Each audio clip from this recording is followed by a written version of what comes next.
بسم اللہ الرحمن الرحیم۔ السلام علیکم۔ ایک مرتبہ حضرت عیسیٰ علیہ السلام ایک گاؤں میں تشریف لے گئے تو وہاں کے لوگوں نے شکایت کی کہ یا نبی اللہ، اس گاؤں میں ایک دھوبی رہتا ہے جو کپڑے چراتا ہے اور بدل دیتا ہے۔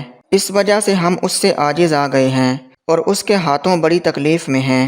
آج وہ کپڑے دھونے گیا ہے، آپ علیہ السلام اس کے لیے دعا کریں کہ وہ وہیں ہلاک ہو جائے۔ حضرت عیسیٰ علیہ السلام نے ان لوگوں کی درخواست قبول کر لی اور دعا کی کہ الہی اس خائن کو وہیں ہلاک کر دے۔ اتفاق سے وہ دھوبی اپنے ساتھ روٹی پکا کر لے گیا تھا۔ اس کے پاس سے ایک فقیر کا گزر ہوا اور وہ بہت بھوکا تھا۔ فقیر نے دھوبی سے سوال کیا تو دھوبی نے اسے ایک روٹی دے دی۔ فقیر نے اسے دعا دی کہ جیسے تو لوگوں کے کپڑے صاف کرتا ہے، خدا تعالیٰ تیرے دل کو پاک و صاف کر دے۔ دھوبی نے اسے ایک روٹی اور دے دی تو فقیر بولا، الہی اسے ہر بلا سے محفوظ رکھ۔ پھر وہ دھوبی شام کو باخیریت گھر واپس آ گیا تو لوگوں نے حضرت عیسیٰ علیہ السلام سے کہا، یا حضرت، یہ کیسی بد دعا دی تھی آپ نے کہ دھوبی خیریت سے واپس آ گیا ہے۔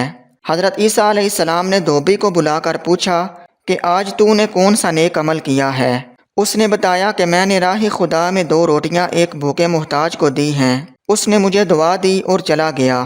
اتنے میں خدا تعالیٰ نے حضرت عیسیٰ علیہ السلام پر وحی نازل فرمائی کہ اے میرے نبی، اس دھوبی کی گٹھڑی کھلوا کر دیکھو۔ چنانچہ حضرت عیسیٰ علیہ السلام نے وہ گٹھڑی کھلوا کر دیکھی تو اس میں سے ایک کالا سانپ نکلا جس کے منہ پر مہر لگی ہوئی تھی۔